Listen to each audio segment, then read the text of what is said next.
Get ready for the dopest show around, the Whiskey No Chaser podcast.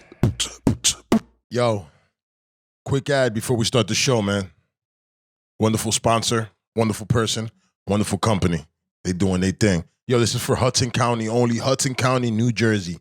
You know what I'm saying? This is just for the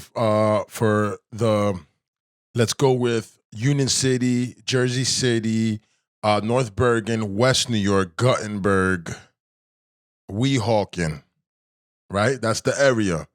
That's the area for now that Mario Munchies, your personal munch, is actually holding down right now. You know, they will be expanding in the future, but right now this is where they're working and they killing it. They have Ringside, which delivers a host of fucking delicious food. They also have the buckets. You could get yourself a delicious drink made, you know, that is next level. You know what I'm saying? You get a good amount for the price and it's delivered to your crib. Are you stupid? You're getting Long Island iced teas at the crib? Fire? Buckets? Oh, you bugging out if you're not doing it. So we got that. We got he's holding down for Sabor Latino. He's holding it down for White Manna. Plus everything else that's popping in Hudson County. You can order from him and he will pick it up. Order it and he will pick that shit up. You feel me? So you guys are Gucci. You get one price.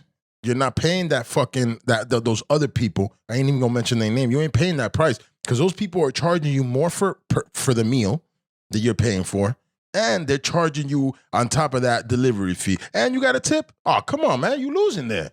Mario Munchies, he don't do that. Munchies, he fucking got you, man. One flat fee.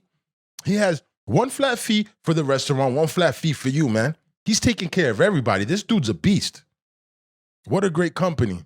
And been doing this before the companies that are doing it right now. But corporate people always steal shit from the little man. So what I'm trying to say, guys, support local. Hudson County, all my Hudson County niggas, support local, man. You want some White Castle middle of the night? Holla. You want some Dutchies and some other shit later on today? He got you. No problem, man.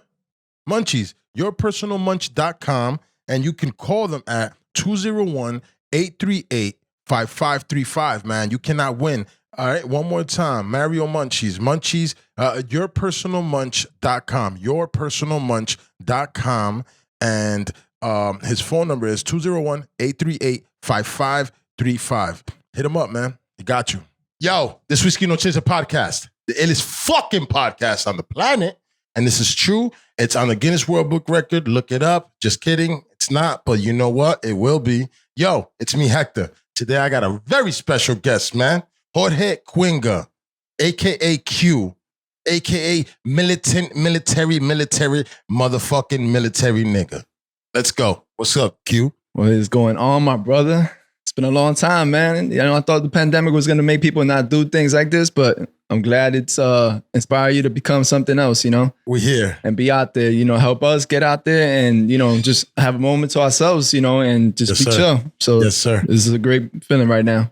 Nigga, you're a special man and you've done special things. And you know what? We'll talk about that. But we're also going to talk about you. Just you, who you are. First off, let niggas know. Because, you know, they're going to be like, who the fuck is this nigga? You know what I'm saying? Literally, they're going to be like, yo, who the fuck? He don't do graffiti? Who the fuck is this nigga? Because a lot of people come out here for graffiti, but you also have a better story or a more official story, to be honest. And we will get to that. Now, let people know who you are, what you've done, and what rank you are and what you've done. Get there. So, hey, folks, basically, I was in the service for about 10 years. I did 3 years active duty with the Army. And then I got out. Had like a year off, you know, just enjoying myself, you know, going on vacation, you know, because I had just done some time overseas. So I figured, you know, I needed some time to cool down and get back to, you know, reality. Coming back out of that, after that year, it was basically, all right, you know, I was still missing it. So I went and did another 7 years. What? But hold on. Nigga, you just did 3 years. Hold on. So how easy were those 3 years that you're like, yo, I did 3 years, I miss it, let me go back? How easy were those 3 years? It was, I mean, to me, it was just like, I enjoyed it in the first glimpse of it. And I mean, growing up around military family and watching this shit on TV, to me, it was like an instant feeling like, all right, you're gonna come right back. It's gonna call you back, and that's what basically it was. It was like a callback. But when I came back, it was basically right here for the New Jersey National Guard. And that was like a weekend warrior type of thing every month. So it wasn't like I was active duty, serving like every day, training every day. This was just like, I do my normal life. And then one weekend of the month, just show up in uniform and just bullshit for 3 days. So how'd you like that? It was cool. I mean, they helped me out get through college. 7 years, not that I'm saying it took me 7 years to graduate from Hudson County Community College. Of course, that'd be some sad shit. But no, I definitely respect to anybody that does that. Don't disrespect the people that are taking 7 years to graduate. Oh no, man, it's not even like that, bro. It's not even like that, my brother. I dropped out a couple times and it came back, So, but at the end, I accomplished it. And to those that are doing what they got to do, hey, man, I wish you accomplish it and get ahead in life, But yeah, the military was all about benefits, man. Like that was the one thing that I saw after like my first 3 years. I was like, all right, so I can take advantage of this government because of what I put in so far of my life, you know? And coming out straight out of high school at 17, you're not officially an adult yet. So I had to get my parents' signatures, but they weren't down for that. They wasn't, like, all right, yeah, you want me as a father, I'm not down. But go ahead. Exactly. So we'll talk about it later. Guess what I had to do? Did you forge your fucking parents' signature? Damn right, man. I did it. You piece of shit. You fucking forged your family citizen to go serve your country. You piece of shit. You're a criminal. Nah, my brother. For real. Nah, honestly, shit. I had to get away, man. Like I was on a rocky path, and I have a little sister. She's 5 years younger than me right now, and she grew up, just having to witness her brother going through some hard times. And, she did right for herself. And she was my role model, thinking, she's the little sister. Big brother got to be the role model, but it was the other way around, Wow. And she just, she blessed me. And although I did what I did by going to the service, it upset her. It's like, yo, big brother going to leave me like that? Like, what's up? Yeah, she was scared that she's gonna lose you, nigga. Exactly. Yeah. No, and I understood that. No, definitely, brother. Like I felt the same way. The day that I got picked up by my recruiter, parents were like, "Who the fuck is coming at 2 a.m. knocking on the door?" And I'm already packed up, ready to fucking run out that door. Hold on. They didn't know you were bouncing. They didn't know. Oh no! Like yo, that's nuts. So like you said, like I forged my parents' signature, nigga. But you didn't tell them afterwards, motherfucker. Nah. I was just like, yo. Holy shit. I was like, yo, oops, there it is. And they see this tall Cuban recruiter like just there, like I'm here to pick up Jorge Quinga. And then my dad, mad as fuck, like he was ready to like throw hands with the poor recruiter. And I'm like, yo, Dad, look, all right, it's a lot to explain. I know you didn't want me to do this, but trust me, if I don't do this, who knows where I'm gonna end up? And I want my father and son, or I want you, my father, to respect me as a son trying to make an adult decision. Okay. So let me go about it and, do what I gotta do. Of course, my mother was like crying hysterically. She was trying to hold me back. My sister was knocked out because it was 2 o'clock in the morning on a Monday. Nigga, I'm a man and I have kids, nigga. I'd have been crying too, dog. Of course, man. As a man, like my boy's bouncing like, yo, hey man, and you didn't tell me. I mean, at the end of the day though, as a father, I'm a father. I have a 16-year-old, he's about to be 17 this month, March 16th and shit. And if he was to tell me, yo, I want to go to the military, I'd definitely advise him against it. Yeah. And it's not because I'm against serving our country. Mm-hmm. I'm against serving the interest of these billionaires. That's all. Exactly. If they don't give us nothing. Yeah. You know what I'm saying? I will get to the point that I will ask you what you've gotten from this. You know what I'm saying? And what you've lost from this. I would like to know that. Because you've done both. So I'd like to know that, you know what I'm saying? Maybe you have a great story. Maybe you don't. Some people have great stories, but some people have lost everything to this. You know what I'm saying? And maybe you can talk to the people about how they can do the best at some point. That- Shit. Yeah, definitely, brother. For me, it's like, and to anybody else, we go through chapters in life. Every day can be like a chapter. You just don't know what's gonna happen. You don't know what you're gonna end up doing. You could just be somebody regular, and then tomorrow you got a podcast. That's a chapter, and then every episode is a different chapter in your life, because you not only get influenced by the people that come through and get this moment of an opportunity. Yeah, facts. But it's also for you, and it expands your vision. Yes, this is a journey for me, to be honest. Man. This whole thing's a journey. I don't really have this as I'm here to interview you. I'm here to meet you and maybe learn from you and just hang out with you and see who you are and show people who you are. Because at the end of the day, a lot of people don't know who certain people are just by hanging out. And just by hanging out, you can meet a person and see who they are. Because you can fake the funk for about 20 minutes talking to me, right? After fucking a little bit, you're gonna run out of the thing. And I've caught people here on some shit, and after a little bit, they just have nothing to talk about, or they give me short answers. You know what I'm saying? And those episodes don't come out because you're faking the funk. And I know, and I'll sit here through it. You know what I mean? With you, I'll let you sweat it out. But I'm not going to put that out. You know what I'm saying? If you're a fake ass nigga and you're coming over here and I'm talking to you and I have questions for you and you don't have answers, I'm not going to put the shit out. And on top of that, I'm going to know that you're a fake ass nigga. Mm-hmm. You know what I'm saying? Definitely, bro. And shit. Now, all right. So Army, right? Army it was. Rank? I finished as a sergeant. So that's basically these little 3 kind of like mosquito wings that That's it. That's sarcastically, it right and that's basically the rank right there, sergeant. That's how I ended my career with the. Hold up. So is this an official jacket? No, or did you buy it and you saw that it matched you because of it does match you? Yeah, my brother. I want to say I forgot the store where I brought this at, but it was it just anything that's camouflage, man. Had any apparel, like I want to get it. I had to get it. Whatever the price is, I'm getting it. So when I brought this, I want to say it was probably at maybe like the mall or some shit. Some store. And it's there. fire and fresh. Bro, I grabbed it. I was like, yo, medium, yo, vamos. That was the only thing I brought that whole day, yo. That's it. I was like a little kid on Christmas. Like I just got a fucking, I got the PS5. Like this was like my PS5 feeling right there, Yeah. And I have a lot of this at home. Like, and I mean, even the sneakers, you can see. Yeah, I mean, they're old as hell, that kicks is fire though.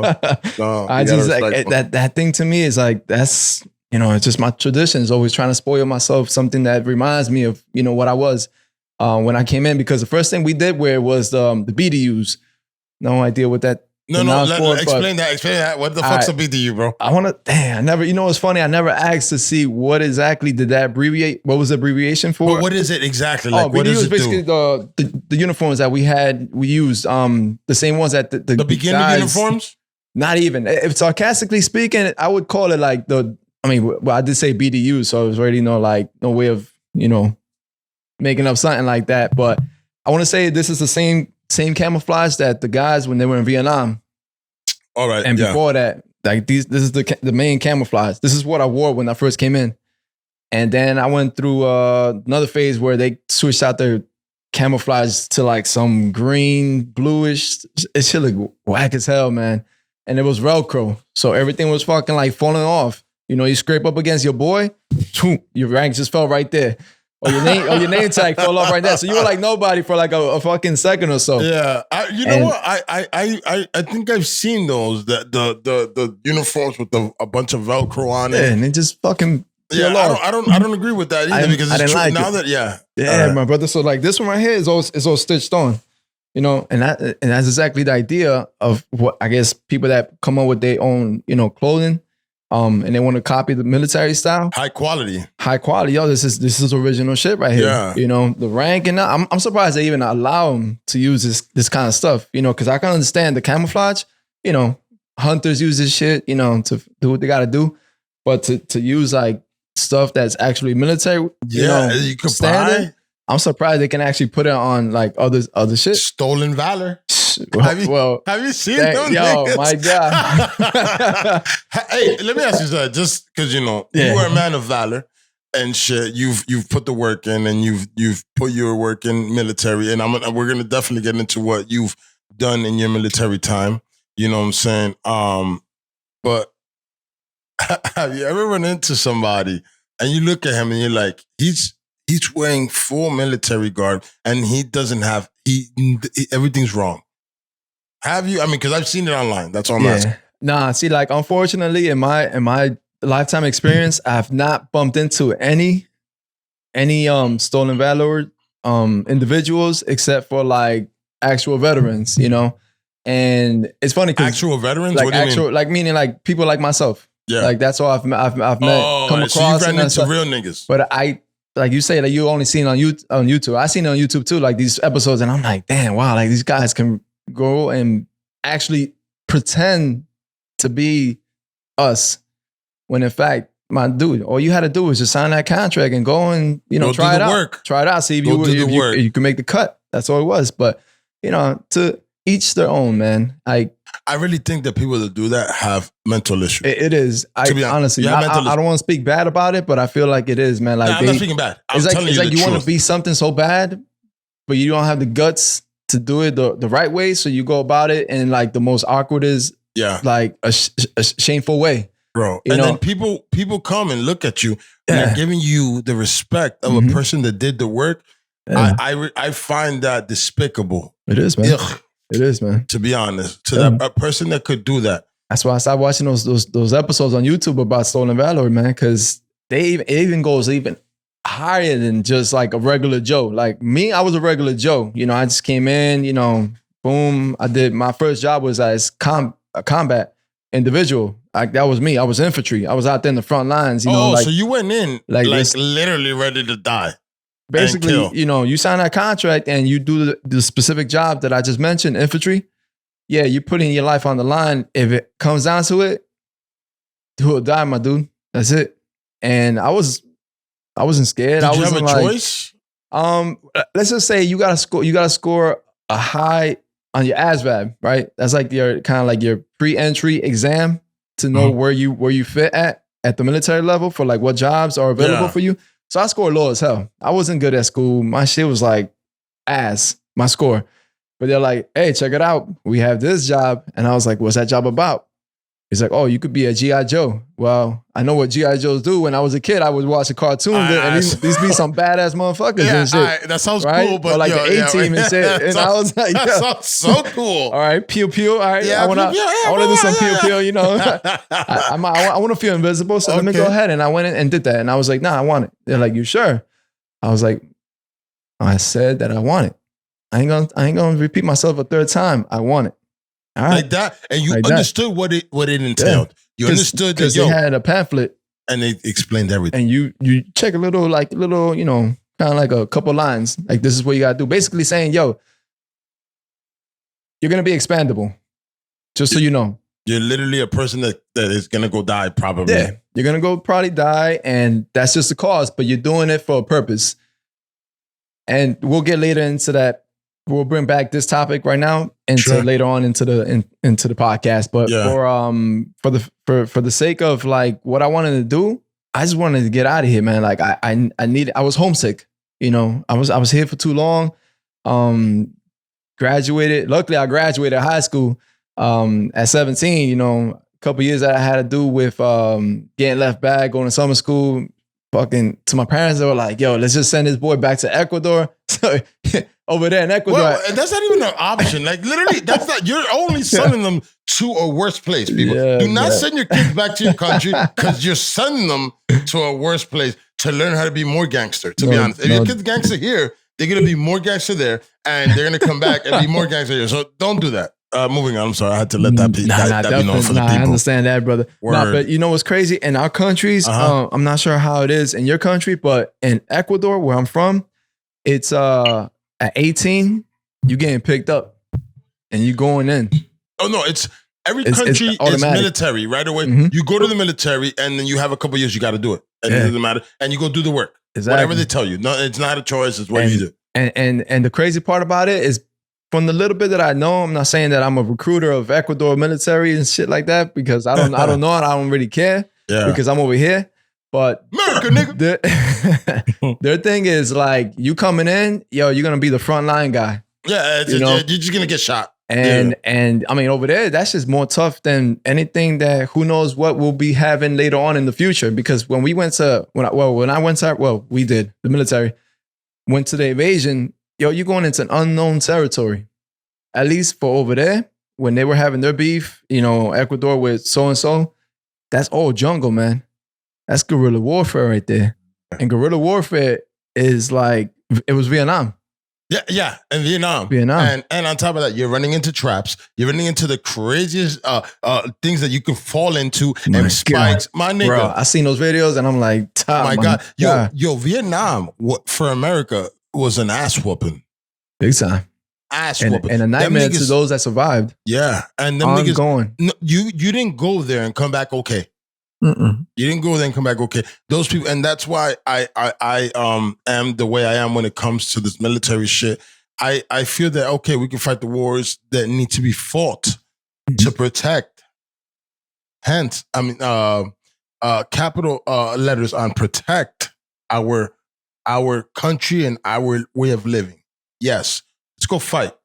But you guys are giving us fucking wars that have nothing to do with anything. And the original reason that we have an army and we have military, they don't do it. They're fucking fighting shit because of personal. Every president that comes in has people coming in and be like, yo, there's money on that country and they're fucking it up. We got to go do that. And that's not right. Dude, we're risking lives like yours, real men, real people that are willing to fight for our country, not for your oil, not for your shit, you motherfuckers. We got real people like this man going and risking their lives and having their whole fucking shit fucked up because you want money. And the reason for our army and the reason for our military and the reason for our protection is for the country's protection. Nothing else. No financial interest, but everything is financial for y'all niggas. And I'm sorry to say that while you're here, but it's the truth. My brother, everything is financial. Speak what's on your mind, man. That's what it is, man. I honestly, for those that have served, yeah, we still get our, First Amendment rights that we can speak upon what we experienced after we got out. Yeah. Can't say too much when you're in. Because you're on the contract, you can't say shit, right? You can only have your opinion, but you got to keep that shit to yourself. Once you get out, yeah, I seen many like episodes on YouTube where people like talking about like, documentaries basically, point blank. And I'm like, damn, man. But see, for me, kind of like fast forward, I didn't get to see anything too wild. Like I didn't see anything related to like Vietnam, like, what the Marines went through in Fallujah.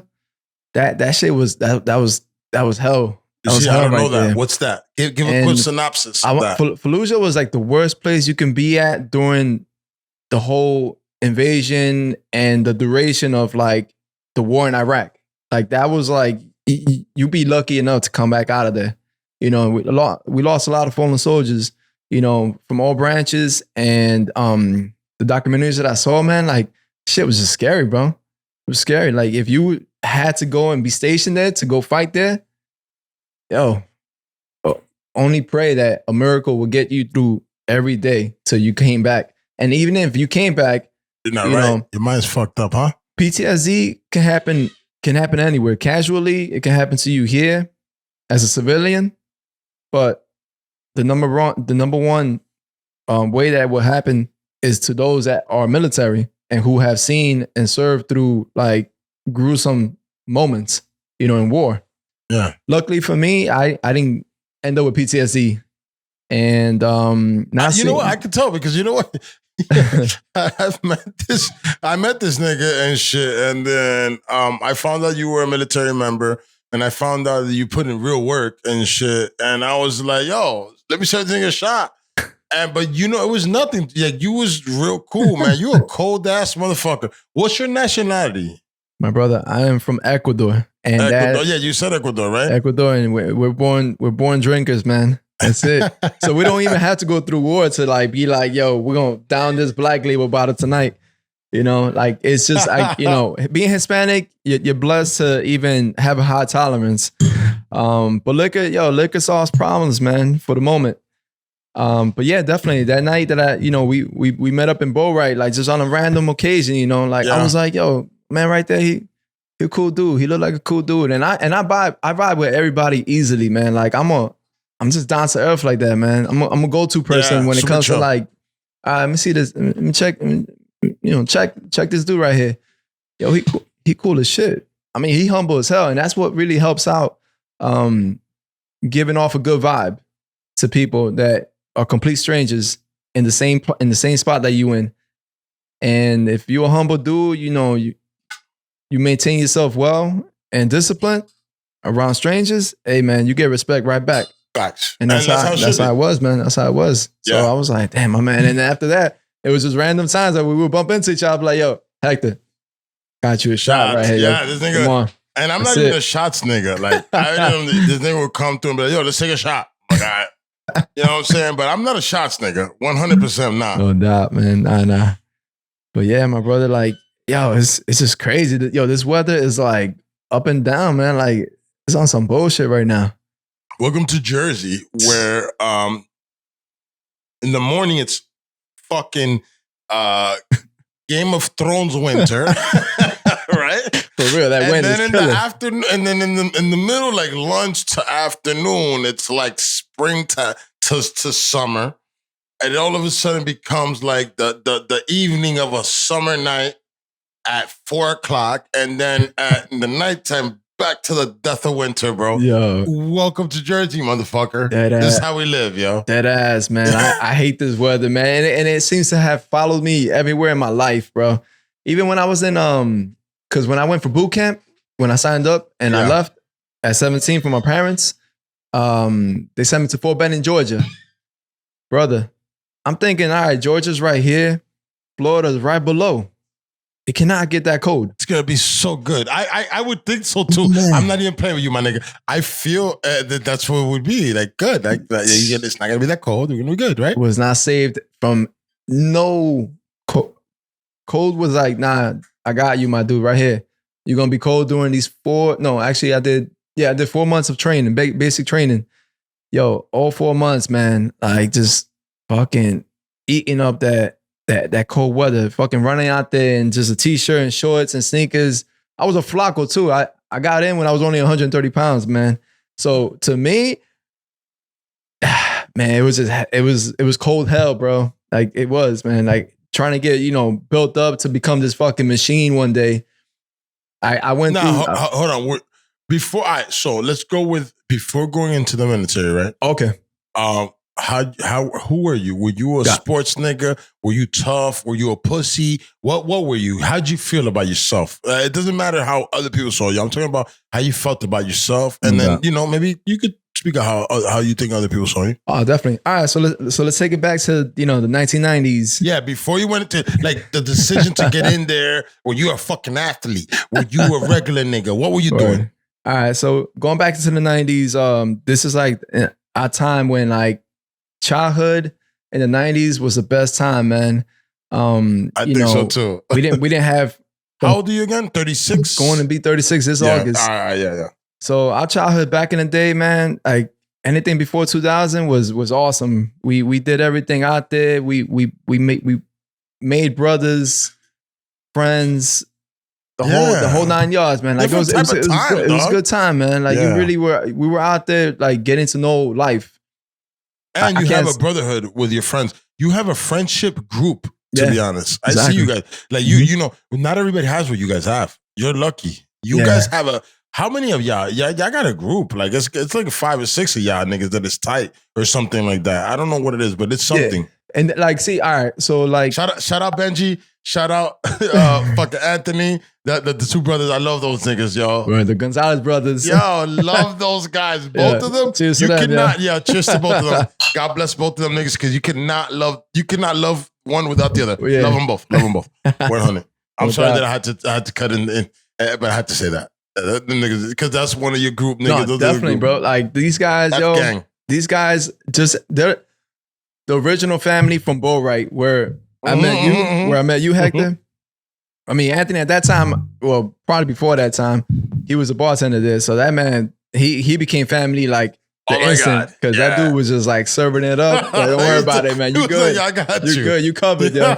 You covered. Gucci, man. And then and then rest of the boys that I've met, who I'm still with, to this day, like that's family right there. Family that you just never thought you end up having, you know.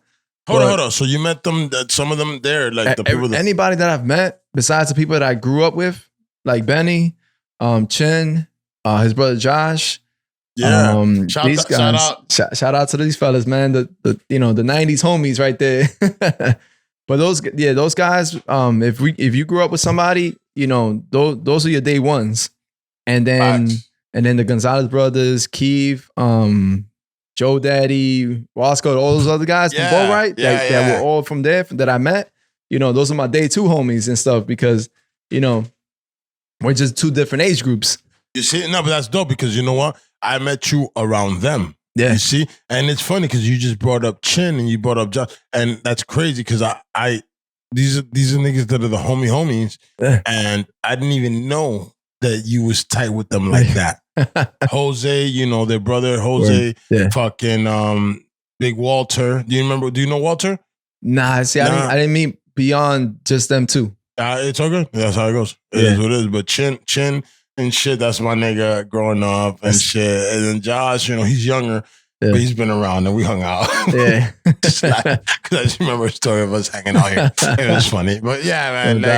And then we got Benny. Everybody knows Benny, man. Yo. Bienvenido, casado. Yo, Benny Casado. Yeah, that's my nigga. Everybody got love for that nigga. So yeah, man. No doubt. So like, you know, going to what we're talking about right now, how did I get into what I became and why I became this, you know, G.I. Joe.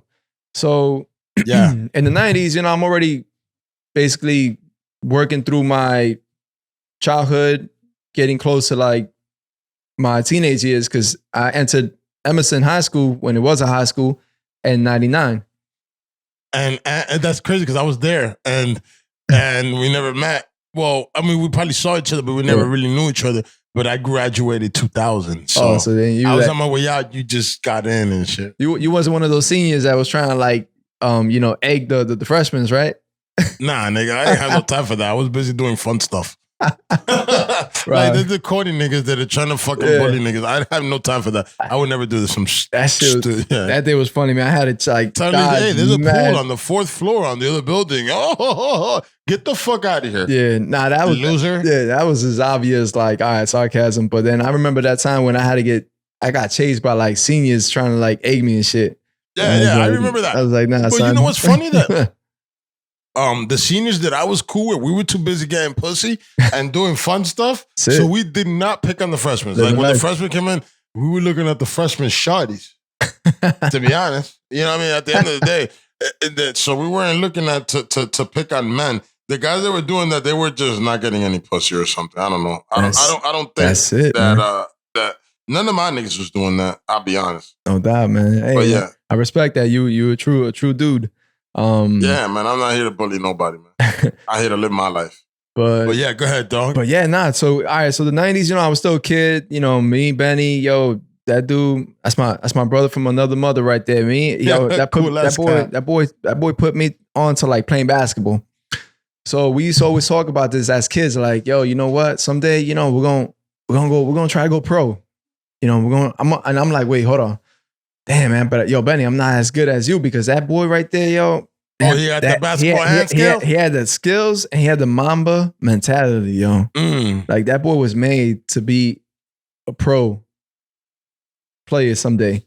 You know, it just didn't turn out that way, but still, that boy, you put a ball in that boy's hand and he put the work in. He's gonna succeed in anything he does, though, because at the end of the day, when you do have Mamba mentality, you're gonna win in anything. So he's gonna be great. Yeah, exactly. So, you know.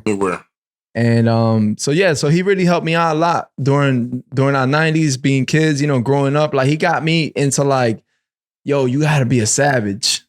You know, Like, you can't just be going by what your dad tells you what you got to do, because his childhood was a different generation, a different time.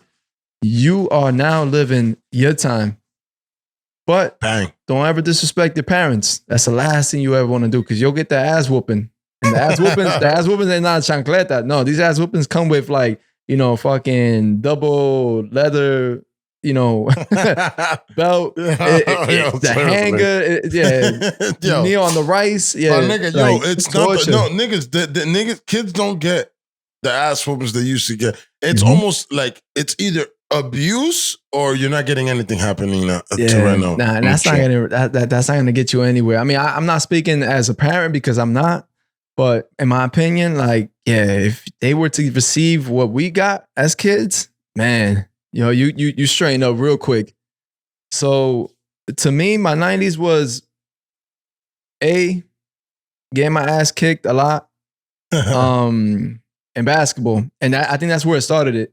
I used to get my ass beat. Benny would beat my ass, and I hate it. So the competitive side grew on me. I was like, yo, I don't want to be a loser. I don't want to lose. I don't want to lose. I want to win in life. Even though it's just a basketball game. I'm a little kid, but I want to win. Yeah. So that kind of became my fuel. Like, that was like the wood and into the barrel. So then once I entered high school in 99, I was a freshman, I had to go through like, all right, I got to get through this year without fucking getting hazed by seniors or without getting beat the fuck up or, like not getting rejected by any girl that I try to speak to. And I want to say the freshman year was an accomplish, so it made me feel like, all right, I can handle this high school shit. Exactly.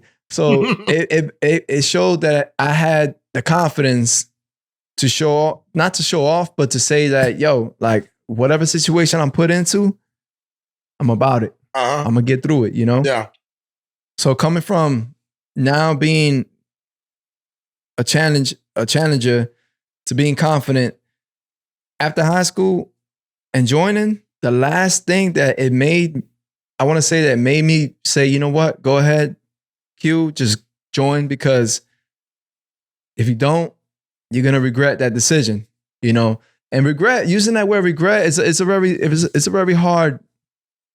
It's not a word you want to use all the time or any time, because it just makes you feel kind of like, in my opinion, in my opinion, when you say that you regret something, it just shows that you're weak.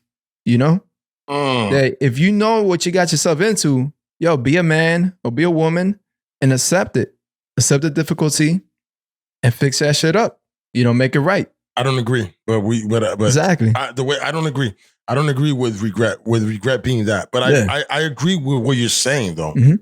Yeah. When it comes to doing something, give me a second. No doubt. I agree with definitely. If you made a decision to do something, stand behind that shit, pussy. Yeah. You made that decision, right? Exactly. But regret can be, hey man, I made that decision. I stand behind it because I did it. But at the end of the day, man, I made a mistake. Yeah. And it's just human. And it's okay. You made a mistake. So yeah, you can regret. That's why when people tell me you don't regret, I just feel like you're heartless or you don't, you really didn't consider the situation. Because yes, okay, you can be like, hey man, that made me who I am today, right?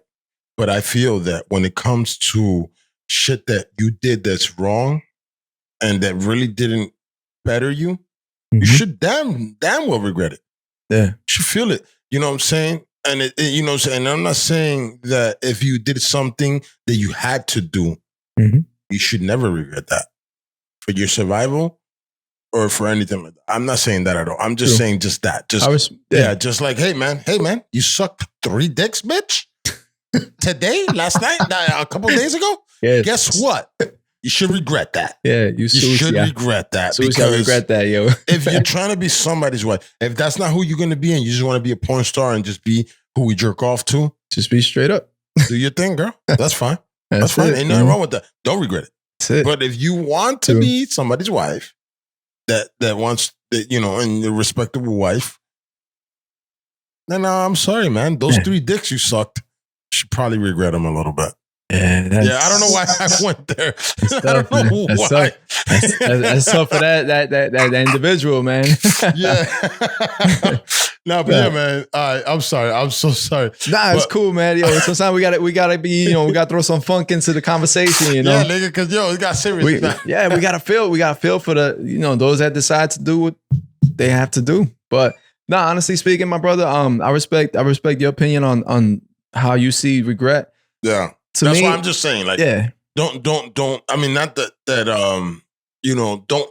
I'm not saying to sit back and be like, oh my God, with your regret, yeah, with your life. I'm just saying more like, okay, you can Mm. regret it a little bit, but move on. You Right. should never hold on to that shit because never hold on to the past. The past doesn't really do anything for you. it hurts you. It only hurts you when you think Mhm. about it. Think Yeah. about it. Like anything that's bad that's happened to you in your life, or anything that's been done to you, or anything that doesn't do anything for you right now. Nothing.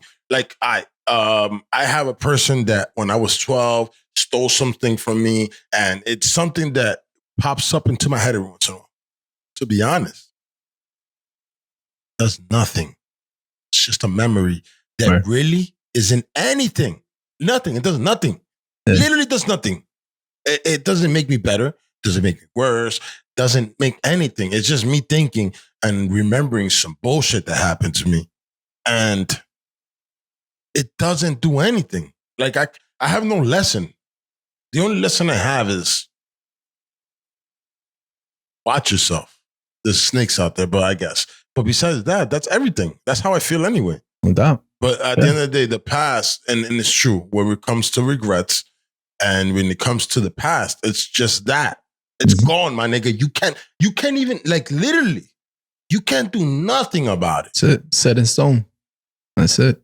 So why the fuck does the past make us so much? And why is it that the past, we regret it so much, or the moments that they make us? But it's like literally, once that moment was done, it made us that moment, right? But really, you can't gain any more lessons or anything else from that time, because the time happened already. And you're over here, and I'm just talking about myself because I be mad about shit that happened in the past that I'm like, there's nothing I could do about it, bro. I can't get anything from it either. Like there's nothing to win. There's nothing. Why the fuck am I thinking about this? Word, man. That's one thing. But now, like, kind of like using my military purpose, Please. is because, like, all right, certain moments where we like lost individuals, where soldiers lost their life, it's a regrettable time. You wish that they can just Yeah. come right back, man. Come right Facts. back, man. Like that's why, to me, regret, I hate that word, man, because like we used it a lot while we were out there, while we were out there overseas. Yeah. I was like, bro, we just lost, we just lost our brother, so and so. And you've been there, Yesterday, you lost somebody, huh? I actually was the closest I ever got to see somebody that was, like dead was he was a good friend of the platoon. The platoon is like the group of guys, the people that are like together throughout the whole thing. And it's a good friend of everybody. He was closer with some other people, but to everybody, like, this man was like the hype man. He knew that we had to be like somewhat happy to at least have all of us together and just make the best out of it, and hope that, none of us had to go. I guess he overdid it, because it's not like I did the autopsy, but he was making us laugh one night, man. Like, we had just had a stressful time out the wire. When I say out the wire, meaning like we went out into the combat zone, we had to do our thing, our mission. We come back, we're exhausted, we're fucking feeling like shit. We're enjoying 2 days off until we had to go back out again. So our good friend, our hype man, decides to start playing with those air blowers that you use for like your laptops. Yeah. Starts like He's started doing that doing into drugs. his lung to get like that squeaky voice when you're doing it with the helium of the balloon. Oh shit! Yeah, We didn't have any balloons, but he was doing it with that. People get high off. Yo, yeah, but my man went a little too much, The reason for him passing away was because his lungs froze. The man never woke up again the next day. So when I got up, I didn't know. I was like, all right, he's just, laying down and sleeping. Because I got up like mad early to go take a piss. Yeah. 30 minutes later, after coming, that was a long ass piss I took for 30 minutes. Shit.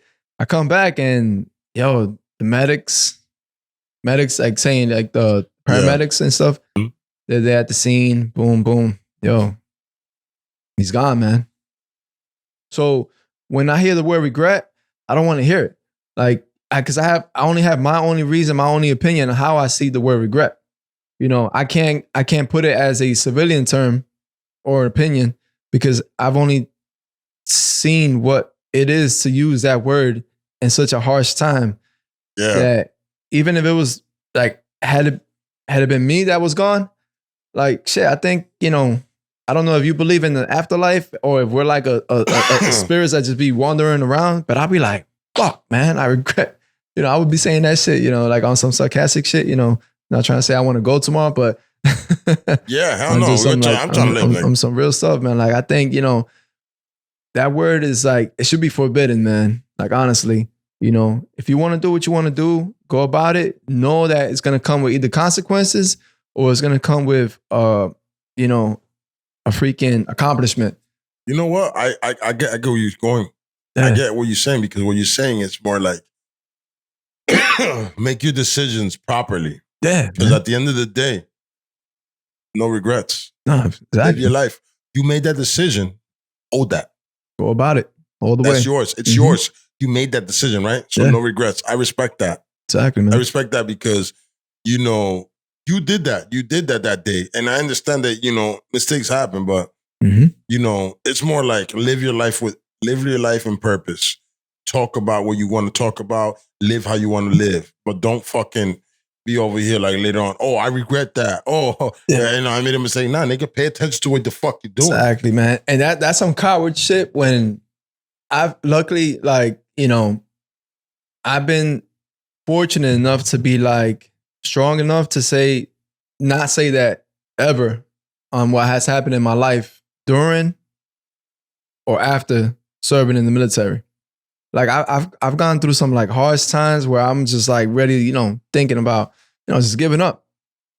But I've always managed to pull through, man. And that's what I guess, it helps an individual like get their shit together. Now, you were in the military, right? So what was your job there? What'd you do? Let people know. All right. So yeah, bro. So right after graduation, made a decision, self-made decision, joined, scored awful on the ASVAB. So they were like, yo, you can do this. I was like, yo, I'm gonna do it. All right, cool. So I get picked up. I go to Brooklyn for the MEP station where you got to get in processed. You got to get medically checked real quick just to make sure you're good. Or if not, you get rejected and then you get sent back home. Supposedly, flat-footed people were not allowed to join. Yeah, I'm flat-footed. Back in the day. That was back in the day. I'm flat-footed. My bro, I'm flat-footed.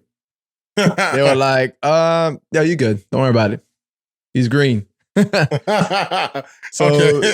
I'm like, I don't even understand what that means. I'm like, what the fuck? What is this gonna? Yeah, exactly. How's this supposed to stop me from fucking busting this guy's ass and shit? Like it's not gonna do anything. It's gonna help me just continuing the mission. But so then, all right. So we end up spending like the same night there in Brooklyn at some like cheesy ass hotel. Like this just sounded like sketchy as hell. Yeah. People were trying to have a good ass time, but they were like told, yo, you break policy, you get sent home. That's it. Your career or whatever so ends here. So I'm there in my room, like no roommate, just by myself. Not even watching TV, man. I'm just looking out the window, like I'm in Brooklyn, so I'm just looking at these buildings and I'm thinking like, yo, did I make the right decision? So that kind of like regret feeling was kicking in. But I started seeing. But you're already there. You can't. But I'm already there. So I could, but that'd be like the bitch move to do. Say, yeah, I want to tap out. Uncle, let me get out. Like because you already started. You already started the mission. So that was already the in process. That was like, all right, Now the next thing is you getting on the plane and flying out to your boot camp destination. I imagine the heart, I don't know, and the little feeling in your throat, just, your heart's right there, just yeah. And for that reason, it was because you got a 130-pound Ecuadorian that's not even athletic joining the army to do a combat job. Combat, you see these dudes that do combat, these like Delta Force guys, these special forces guys, they're brolic fucking monsters. But what makes them monsters is how much they know here in their minds, I was like a fucking, it was like a fucking Pee Wee Herman, Now, hold on. What was your mentality though? How you feel about yourself, my mentality the whole time, while I was going through the idea of joining this and that till that day we came, I was like, oh, I'm down to do this. I'm a fucking rebel. I stolen my dad's car when I was like, 13. Like I think I got the balls to do this, I think. Well, apparently as you get closer to like, all right, now you're getting closer to, being in front of a drill sergeant, being in front of around all these other people and shit. And you get a little closer to becoming an actual military soldier, everything starts like hitting you all at once. So I started having like flashbacks of when I was like a good kid, and then when I was a bad kid, when I would get my ass whooped, or when I would get actually congratulated for fucking passing a simple little mental math test. Yeah. So when I was finally able to go to sleep that night in Brooklyn in that fucking cheesy ass hotel, I woke up and I said, fuck it, man, let's do this. Let's ride out. Let's ride this out. Let's see what happens. Oh, so you finally felt like, yo, I'm going to ride. Let's go. I woke up and I was like, yo, let's ride this shit out, man. I'm ready. Fucking go, man. But I am not leaving out of here the same as I came in. So I was like, let's get the best out of this. On the mission. And whatever happens, happens. But I did this on my own sole decision, Dang. And boom, bro. The first day out there, I wore the wrong shit. They knew that I was from the city. They knew I was matter of fact, they knew I was from the Eastern region because I showed up with a long white tee. Back in the day, how those long white tees were like baggy and shit. Yeah. A fucking do-rag, bro. Like, I'm there trying to look like I'm street certified. Oh, you came over there trying to look cool. Niggas like this dumbass motherfucker. This drill sergeant, he looked like fucking Vin Diesel, yo. He fucking scared he scared the soul out of me, bro. First time anybody other than my dad that has ever yelled in my face. And we're in the bus. I'm chilling. I'm in the back. Cause like anytime I was in a bus, I would always sit in the back. Cause I was like considered like the cool group and shit. Yeah, the cool kids in the back. The cool kids in the back, So I was sitting there in the back, do-rag, long white tee. So I made myself so noticeable that he came to the back, bro. He started with me. He was just like all over my face, this and that, blah, blah, blah. And I was just like, what the fuck did I get myself into? Coño, this man can fucking talk without taking a breath. So whatever. Like I took off my do-rag and then... Hold on, what is it? Yo, what you do-rag? You fucking motherfucker. I don't know what he said, man. Yo, I imagine the sound is the attack of mouth from this man. All I remember him saying the same word all over and over. He kept calling me a turd. At that time, I didn't know what the fuck a turd was. You little shit. Yeah, no sense. So he called me a little shit. He was calling me a fucking turd, yo. So he was like, the most annoying shit you can shit. Do it. To be honest, I wasn't too advanced in that vocabulary until 3 years later. I fucking was like a G on like calling people. Like fucking cursing somebody out, but without using the fuck you and this, that. So he's all over my face. This is a turd. This is a turd. I'm like this, like shaking and baking and shit. Like, all right. So then, boom, that was my first day. Talking about the first day, How bro. you trying to come through with an outfit, though? First day. Nigga? Nah, it's because like, yo, that was do-rag. I was just trying to show. I just wanted to see what it was gonna be like, you know. I wasn't on some like, oh, I'm you scared. got what you deserve, nigga. Exactly. I deserved it, and I deserved it well, man. I wasn't trying to show up in there with no fucking uniform, like no you were trying to be like collar and shit. Nah, I was like, yo, I'm showing you where I'm from. This is what it is. So show me what I'm gonna become. Yeah, but that's some respect. And my man, he put in the work on me, and I was like, damn, yo, this is not what my dad did to me, but fuck. All right, so I straightened up. Boom, took off the do-rag.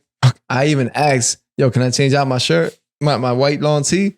They gave me some like fucking khaki colored tight military, as you should, military t-shirt. Yeah. And then boom, everybody had to get rid of their civilian clothing and get into uniform. We all won. The whole time we're looking at each other, we're like, yo, you gonna quit? You gonna quit? You gonna leave? You gonna leave? We just me and you, two random dudes coming from X locations in the United States, and we're just talking to each other. Yo, you gonna quit, nigga? Yo, bro, you gonna quit? Yo, you quit? I'm not gonna quit. So it was kind of like that mentality game became a factor. Two people. Nigga, I came here. I'm here. Exactly. I'm not quitting. Two people dipped that same night when they had these drill instructors yelling in their faces. Two people fucking quit, tapped out, and I'm like, bitches. Yeah, that's it. Come on, man. And forever, you're that guy. Yeah. Once I got there, I'm like, I wouldn't go because you know what? I'm the type of nigga that I'd feel that damn man. Now I'm gonna be that nigga that I got to tell the story that I went to the military and then left. Because I couldn't. Like, nah. Once I'm here, nigga, it's over. It's like, yeah. I'm going to go through the pain. Let's go. It's time to hurt. Like if you're a snitch, you lose fucking everything about you. But yeah, man, I'm like, yo, after those 4 months, bro, like when I graduated, that shit was like, it made me feel like I'm a fucking G. I'm a G. Now I just need to get the I and end up as a Joe. All right, so once you got out, right, you did your thing. You did the everybody knows the story of the military thing and going through the hardship. I don't even want to, I'm not even going to make you go through all that shit because unless you have something that was so specific that you want to tell from there. But to be honest, everybody goes through the whole thing. Everybody fought in the showers. Everybody all did all that shit. You know what I'm saying? Like, I know what it is. You know what I'm saying? Like, I haven't been there, but I know about the bullshit when it comes to the, going through it. But when you were there and you got through it all, what were you doing? What were you working on? What was your career? So we're talking about like after 3 years? Were you cooking? Like once you put the work in and you became anybody in the military, were you making food in the kitchen? Were you a mechanic under the, so what were you doing, bro? My brother, this is where like most won't believe what I ended up doing. So the job title was infantry. Infantry is like saying... What is infantry? Yeah, let people know. Infantry is saying... I know what it is, but you let people know. Infantry is basically I, Jorge Quinga, solemnly swear to defend, so-and-so in fear of danger of whatever, terrorism. So my job was, train to be a bad motherfucker. Train to kill, pretty much. Well, more to defend the brother to your right and to your left, right? Because you worked in groups and squads. You just not being out there independent. That's not, we're not mercenaries, we're just the beginners, the rookies. But you get taught a valuable lesson, which is always protect your brothers to your left and your right. Yeah. So you train, you become this fucking war machine, right? So when clutch time comes, you remember everything you learned from day one and you throw down. So really, like, you're not, I love that. That makes sense. They're teaching you not to protect yourself. Mm-hmm. They're teaching you make sure that the person next to you is okay. So while you're shooting, you're not shooting to protect yourself. You're making sure that he's not getting hit, and he's making sure you're not getting hit. Exactly. That is, you're only as good as your weakest link. You're a Your chain. weakest link, yeah. You're literally a That's chain. it. We're a chain. We're a chain, bro. Damn, That's what yo. it was. That's why they call it a band of brothers, man. Wow. You become this group, this like inseparable group. Yeah, that you like, yo, I need to defend you. I need to protect you. Yeah, because you're gonna get me, you're gonna help me get back home, just like I'm gonna get you. I'm gonna make sure you get fucking back home to your wife, your kids, whoever's waiting for you back home. That's what it was. Sure. You know, you're my battle buddy. Let's fucking get through this hit together, man. You know, there's no other way around it. You know, and that's what it was. We trained in sync till you fucking knew, till you knew everything about me and I knew everything about you. Like that's what's a band of brothers, man. Like that's like you can't get that anywhere else, man. You know, nowhere else. You know, you know my weird shit, nigga. Yeah, you can grow up with somebody. You can grow up with somebody from like how I mentioned. Like I grew up with Benny. Like that was my day one dude, and forever will be. But he will never know. Bless you, brother. Thank you. He'll never know everything about me because sometimes you stop sharing things with your best friend. But these guys, I just met them. And in only those 3 years, that 3 year span, yo, we became this fucking like this fucking chain. This chain, bro. There's just no way. You gotta give everything up. Give everything. We're about to die anyway. Exactly. We're about to might die. Mm-hmm. We're about to might die. Yeah. It's not that we're gonna die. Exactly. But it's like, yo, we have nothing to hold back. I'm gonna tell you about that time that I made out with my cousin. I don't know. I didn't do that. But I'm just saying, I'm gonna tell you about that. Little things like that, just bullshit. Like I ain't done that. I'm just saying, like little things like that, you're gonna fucking throw that out there and shit, and you're just gonna talk about it because you're just at the last moments. You don't understand what you don't know, brother. There was secrets being shared. I'm just asking. I'm talking, but I'm feeling that that's what it feels like. And you're saying the right things because, like, yo, we were sharing secrets with somebody that we fucking just barely met. Mm-hmm. That we ended up in the same situation because that's all we had at that moment. You know, yeah. I didn't know I was gonna fucking meet my first roommate, cool dude. His name was Cliff. I was like, where you from? He's like, Mississippi. African American dude. Cool as fuck, man. Of course, man. But yo, you thinking African American dude from Mississippi, they're gonna be into this certain genre of music. Yo, he was into rock. Rock. Never met a black man that was into rock. Oh yeah? No, it's a different type of vibe, man. And I was stationed in Kentucky. Kentucky, mostly blanquitos, you know? So it's obvious a white guy will be into rock or country. But it was a black dude into rock. What's that dude's name? He was a skilled ass guitarist. Jimi Hendrix. Black people started rock. Yeah. To be honest, it's not a white thing. They white people steal. That's what they do. They don't invent. So that's just what it is. That's sorry. What it is. No, that's cool, it's just man. the truth. But this man put me onto that music of this man, and I was like hooked, bro. Hooked. And then after him, I ended up with a new roommate. His name was Street. I was like, yo, what is it with these names, man, with these people and shit, you know? I was like, what the fuck? And he was a white boy from Louisiana, but he was into fucking, what was he into? Damn, I'm trying to remember right now. Oh, he was into heavy metal, like Metallica, shit like that. Metallica. Yeah. I thought you were talking about that. So that's how they scream. Yeah, bro. Nah, so like, I'm thinking here, like, all right, I'm coming from like, here where it's all about hip hop, rap, and then to each Spanish country's own music. And now I'm listening to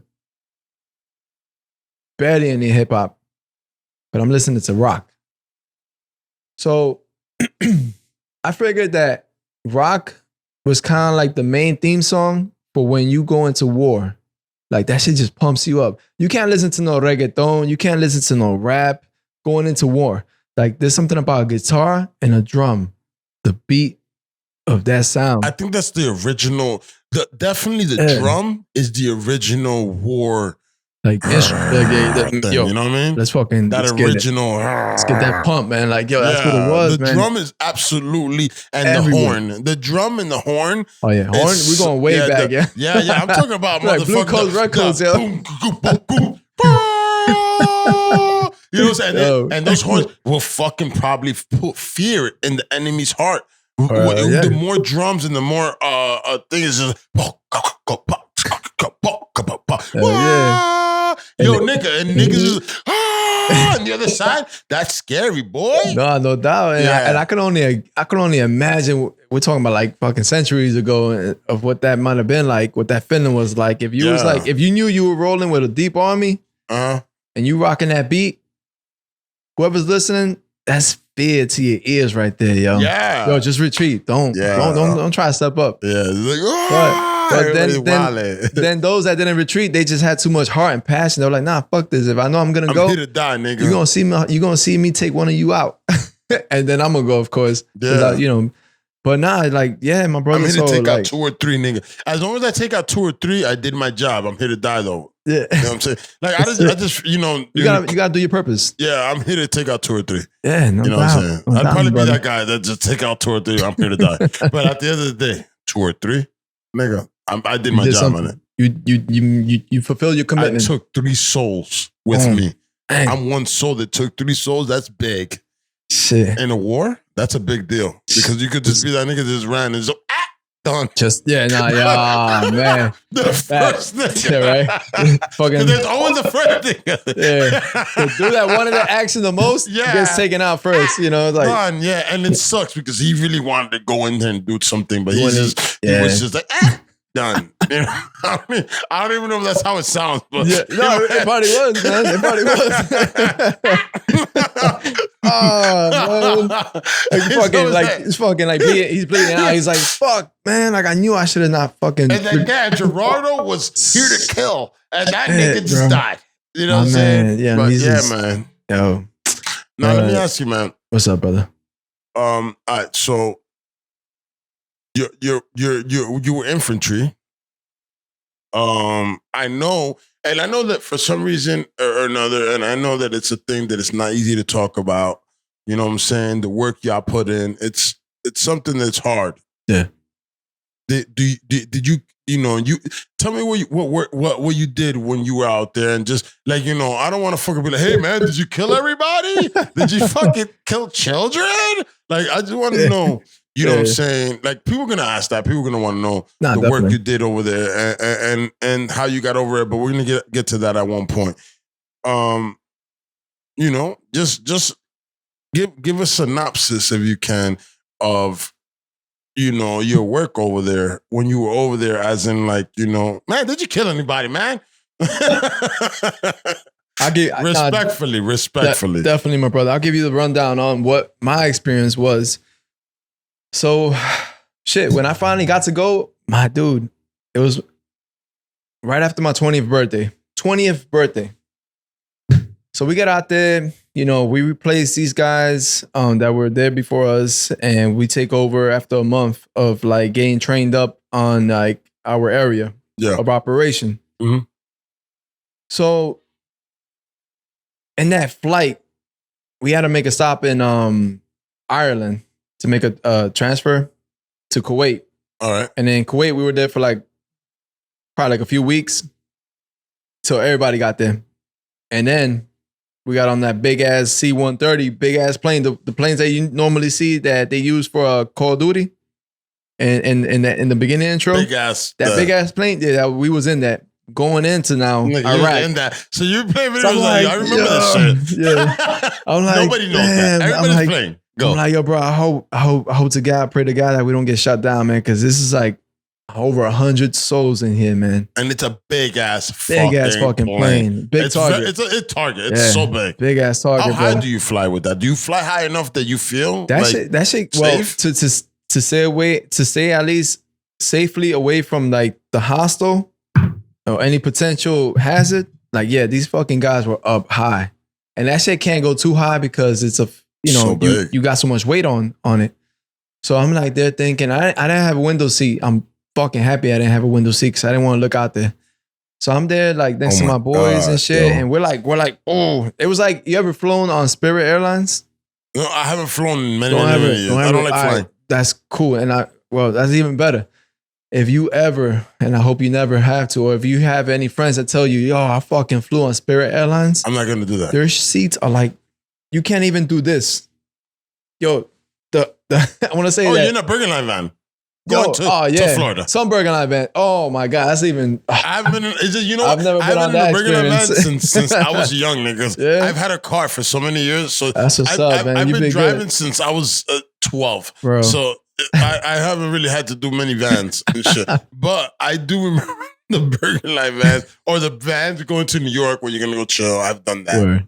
And it's tight. So yeah. Man, You're on one of those on the way to Bro, Mexico? It was horrible, man. Like I know, I'm back in the day in high school. I used to go to the unemployment, not unemployment, those little small agencies that would find you work and then take you to like factories and shit. Yeah. And those van rides were fucking ass, man. Like they put in like 20 people, Pack it up. and it always be like fat dudes going in that job. Yeah. You know, 'Cause you know and I'll be like always It's trying all to get the the same back. type of people. That was always me trying to get the back seat, fucking back seat.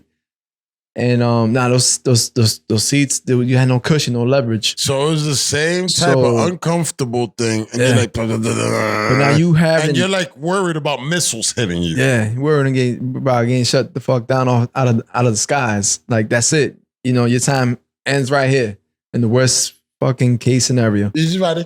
You're there, floating. And yet, I still fly to this day.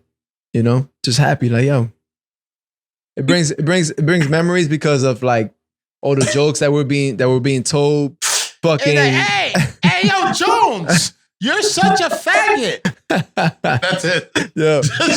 And then the assholes that would fart and know that you can't go nowhere. You can't even It's like, fucking yo, you nigga, can't even I'm cover your farting. nose. Like It's you like, know, it was like a fucking fart war and shit. Everybody smell my shit, yo, because there's some shit that we're getting into. So to just start smelling this. oh. Yeah, man. Nah, just lovely times, man. That's moments where like you really bond. You really bond with these like unknown individuals. Yeah, because You these know? people from different parts of the world, Yeah. other country, but y'all have the same purpose. Y'all Yeah. both, and y'all have each other's interests Exactly. 100%. You have my back, I have your back, man. Yeah, nobody, like Exactly. literally in that situation, I guarantee you, and I don't know if you know, maybe I'm making this up, but Mhm. no one's not having nobody's back. Like, you know, in this world where we are at right now, everybody has each other. Nobody has each other's back. Everybody's like, if you're in a situation and there's a firefight, let's go with a real firefight here because it Yeah. happens in the hood. Exactly. Everybody's just shooting for themselves. Nobody's just getting together and becoming a unit and shooting. Yeah. And that's the problem. Hey, yo, gangsters, that's the problem. That's the reason that y'all niggas is losing. Y'all don't become a unit and start shooting against the enemy. Y'all niggas become individuals. So just, you know, learn from a military man. And hey, let's not shoot each other in the streets. How about just live good? But moving on. But yeah, No doubt. you know, Yeah. you guys are all, you know, about each other, right? No doubt about it, bro. Like it didn't, yo, honestly, the thing I liked about it was that I was a Hispanic man. The guy next to me was African American. The other guy next to me was Caucasian. The dude in front of me was Asian. And so. Yo, we did not give a fuck about the race card. Fuck At all all. that. Bro, you and me, we're brothers. Brothers, man. We're gonna bleed the same amount of blood if we both get capped out there by the enemy. We're gonna die like brothers. No, before that. We're gonna serve like brothers and we're gonna die like brothers. You know? Doesn't matter what skin tone you got. Or Yeah, what you there's no, believe in. there's no racism at that point. No racism, man. That was the loveliest time of my life, bro. Seeing that shit, like, yo, I could just be cool with these white boys, these Asians, these black guys, and like we all just respected each other, man. There was no like, all right, you know, this is the clique right here, this is the group right here, this is the groupies right here. Nah, everybody was like, yo, respect, 100, bro, all the time. Even That our feels leaders, good. our squad leaders, even those guys would fucking respect the young guys. You're like, nah, you guys are gonna fucking protect me, just like I'm gonna make sure that I'm the first one to go. If it comes down to it, I'll give up my life, my command to make sure you guys get back home safe, the young guys, because you guys still have life to pursue. I served my time, I'm an old head. Wow. Like that, yo, I fucking loved everything about the military, I didn't man. even know.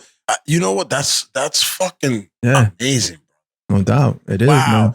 Yo, just the sound of that is something that really, it really got me in my heart right now, because it's like, yo, everybody's just really, really willing to die for each other. Mm-hmm.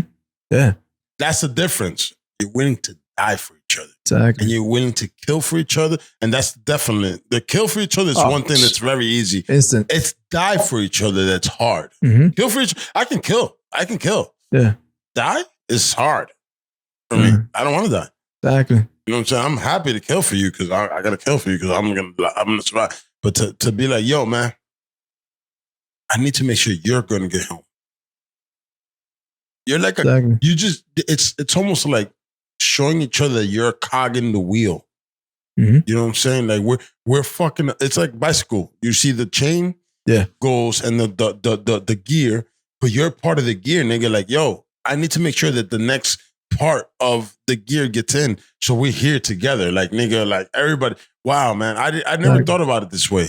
It is, my brother, and that's the best thing about it, is knowing that, yo, no matter if I were to, hesitate, fuck up in the moment, the man to my right or to my left, they know my job as well, and they'll cover me and snap me back into another cog in the wheel. It's just like that. bow, Boom, bow, boom, bow. boom. We all working. We're a fucking assembly. It's work. It's just that we're just gonna do this mission. It's not about you. You don't matter anymore. Mm-hmm. Now, once y'all all become y'all unit, and it's like, all right, we lost homie. We're gonna come back and get this body, but at the end of the day, we gotta keep fuck going. this shit up. Yeah, we lost him. We can't cry. We got time for that. We'll do that later. But right now, bang, we got a mission. Word. Yeah. That's what it is. Yo, it is something that is so amazing. Definitely, brother. And that's the moments when we had that happen, like, yo, it was fucking inspiring, man. It's like, damn, kid, it's like a fucking pep rally, you're getting pumped up for a fucking big game against your rivals and shit. And then like you ready for that game day and shit. So you've been through fire. You've seen fire happen. Fire, I want to say. What have you seen that's? Shit, man. I'll give you detail, because I don't want you. My experience wasn't too much. It wasn't too much. I never got to see a dead body. Never had to kill somebody. Got to shoot somebody, but as a warning shot, meaning away from the person. Because we used to have checkpoints, right? Because these fucking guys were using their vehicles to blow us up. Yeah. So we had checkpoints where, like, all right, if you don't read the sign and you continue, you're going to get shot at. But at a distance to say, yo, stop fucking coming, turn the fuck around and get out. Leave us. You can't come through here. If you do make it to where I'm at, you gain one to your chest. That's it. So that was my only time when I ever popped off. One fucking shot. That's it. That was my fucking adrenaline for the whole war. So that's why I never got to kill nobody. And not because I want to say that, man, I fucking wish I had the opportunity. No. No, hell no. Who wants to kill people? I don't want to kill nobody. That's only a madman that wants to think like that. Yeah. To me, it was more like, all right, as I was telling you, I'm going to protect my brothers that are right here with me. Yeah. If I got to do it, or if I got to lose my life while doing it, but they're going to be saved, it's going to happen. Yeah. Instantly. You were there though, in a bad place though. Yeah. That can happen. Exactly. Easy. And the area that we were in, it was in Baghdad. They called it Baghdadi, Iraq. And it was in the area called the Triangle of Death. Meaning that was the main area.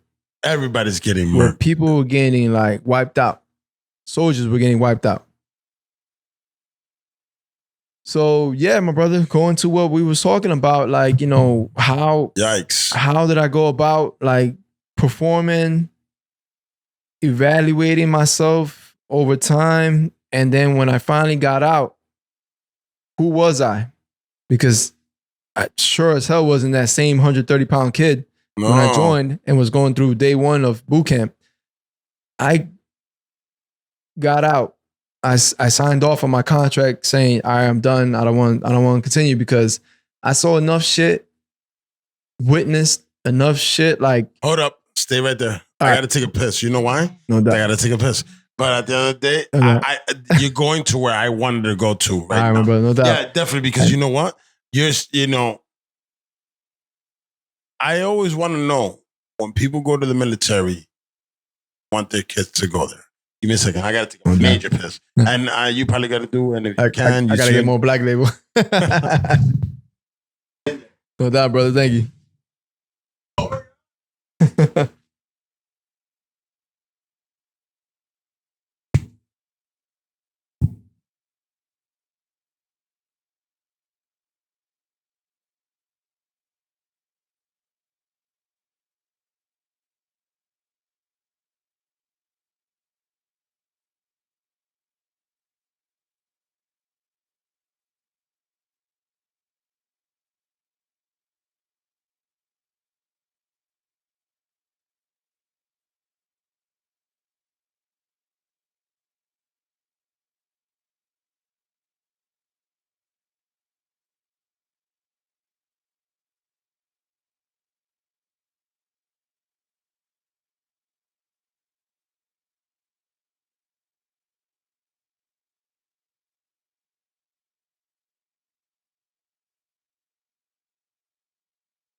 That's good, brother. I was in the survey, but I'm not sure if you was like drinking from the Black Label bottle or from the same bottle. both bottles. All right, They're right. both the same. That's. I just served. I thought it was like the special whiskey right there. I know that, my brother. My bad, man. I'm walking back.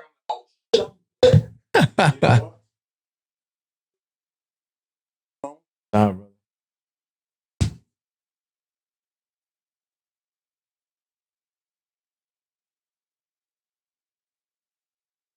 Yeah.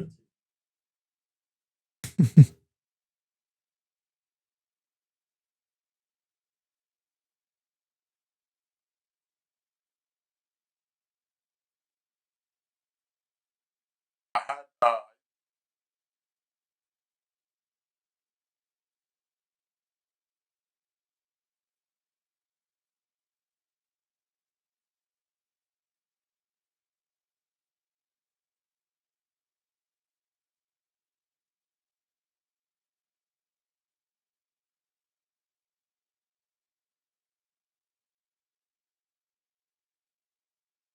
What you got? You got the note? yeah, I have the guy.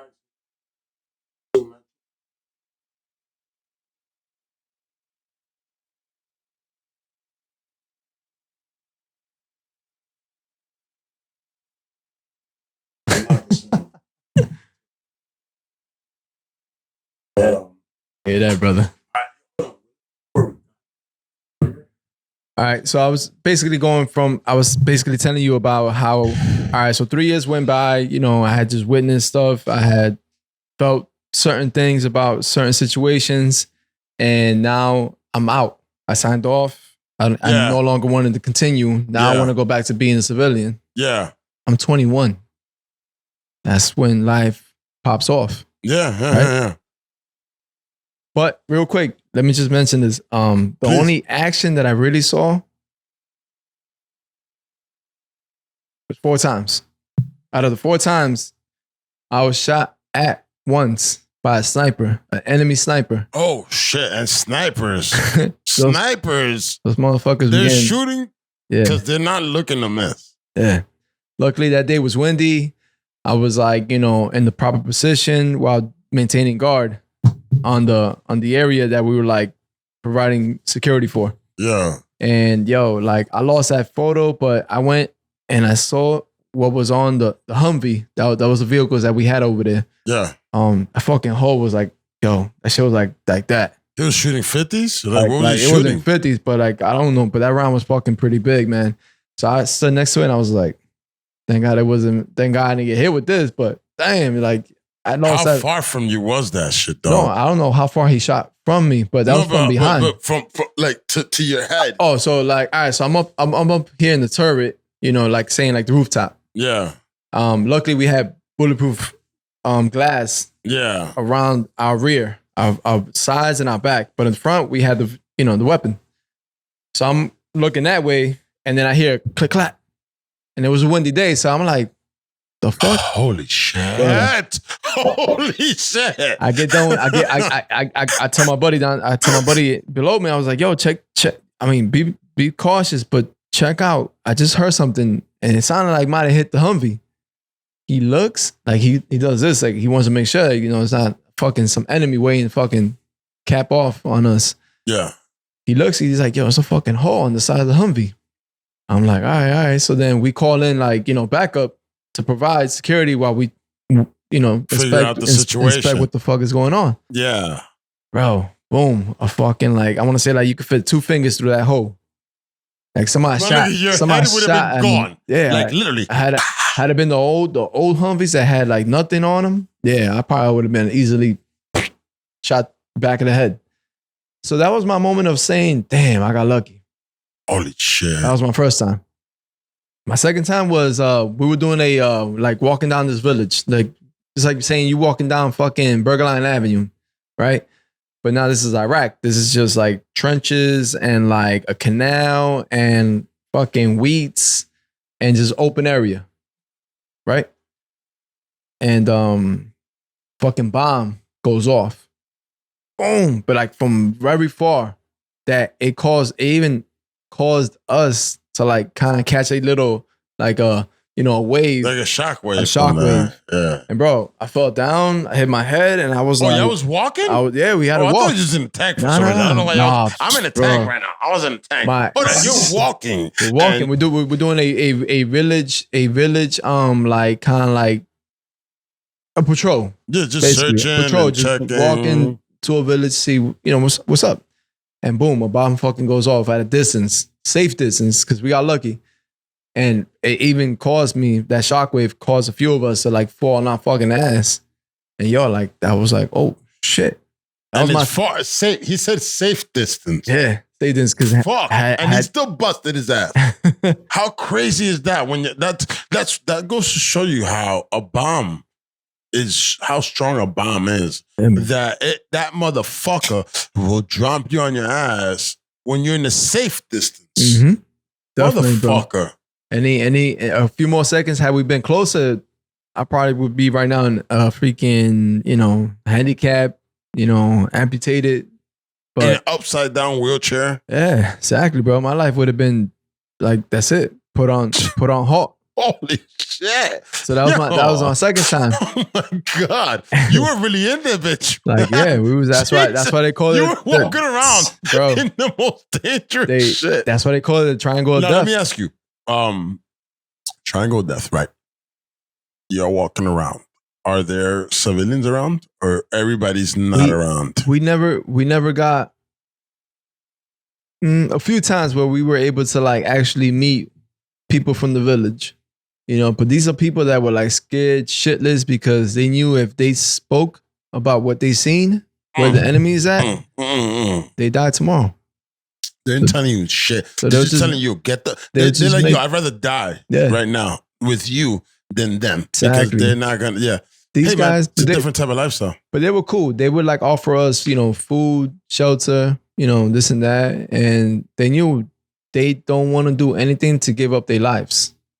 because they don't want to snitch, but they knew they speak, you're dead.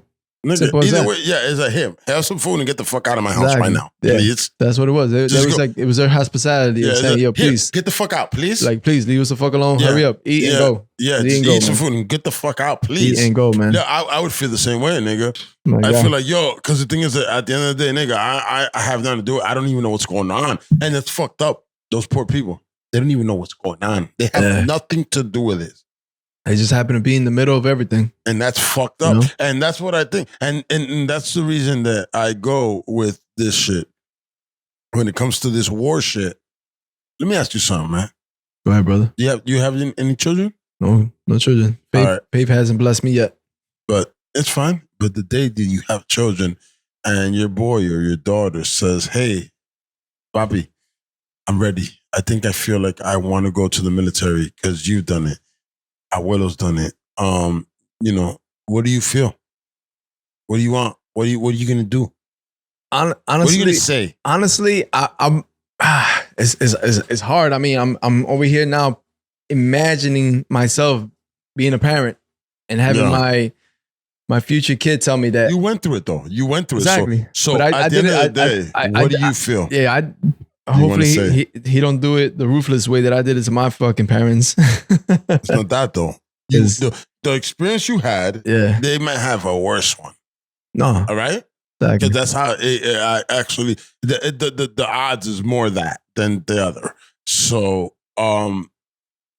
that having that in mind, man. Having little Jorge coming, you know, what do you think about him going into the military? I mean, you know, we gotta respect our children's decision because they see things differently than us. You know, like I might have not said it earlier in the podcast, but your dad, our dads lived a different era than we came. We lived this era, and to those that come after us are on a different era. So opinions, decisions, ideas, they always change. Like just like that. Like just like off the back. They Times change. And we don't want times morality change. changes. Everything changes, man. Everything changes. Because to be honest, talking about morality, just our moral compass is not what it used to be. And it's not what it is. Hey man, I'll be real with you. Listen, our moral compass in this country is different than it is in third world countries. Third world countries, them niggas, it's okay. It's okay. Go and molest a young lady. It's okay for them to do that. It's okay to grab that. It's a normal thing that all of them grow up molested. All of them women, all of them. It's a normal thing. Fucking sad. It's disgusting. You know what I'm saying? I got daughters, my nigga. It's this fucking disgusting. It's disgusting. It makes me sick. That's okay because I've heard, I've had conversations with people from other countries, from women from other countries. Not just one, maybe three. I don't know a lot, but I'm just saying like three. Like, I'm not trying to say I'm an expert in this. And they talk about how they've been molested and their sisters have been. And it's just, and then they're like, oh no, it's like the normal thing. I'm like, what? That's, bro. It's disgusting. I don't even know why I went there. Nah, I hear you, bro. I mean, I'm just saying that the world has different aspects of what morality is and what life is and what is okay and what's not okay. Definitely. You've been there? It is, man. It is. You've been to how many countries, what countries, and what have you learned? And that's different from here. See, and on that question, I hate the fact that I did not get to go to many countries. Doesn't matter. Because you've been to other? The only other country that I've been to, well, it was the same one. Iraq, twice. That's it. Never got to experience anything besides the transfer flights from Ireland, and then the next one was from Germany. That's all I got to see. That's all I was got not to. a fun place to be at. No, of course not. Yeah. So I'm not gonna tell you that you. I'm not gonna sit here and be like, oh, look at this pussy. He only been to Iraq twice. You know what I'm saying? You know what I'm saying? Yeah, Like, man. nigga, you went to a place that was hostile. Exactly. And That's what you call it, right? hostile area, yeah. Yeah. The You know kill what I'm zone. saying? The kill Yeah. zone. So You know? you went in there, and it doesn't matter if you killed or didn't get killed. I mean, it matters that you didn't get killed, but it doesn't matter if you killed, how many people you killed, or how many people you killed and shit.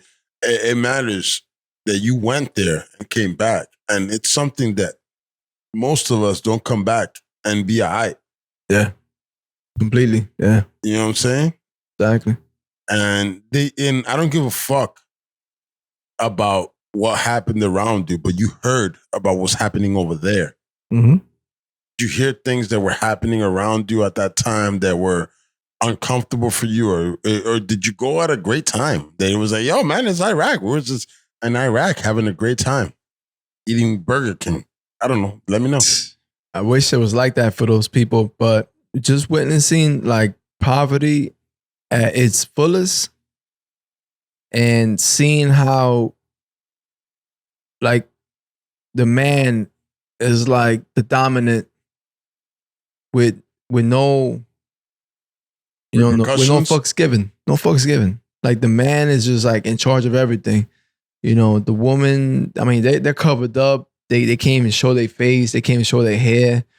Like they follow a strict religion, tradition, whatever it is. You know, Muslim, which Muslim wise, I respect what they're doing, but I just feel that don't disrespect the woman.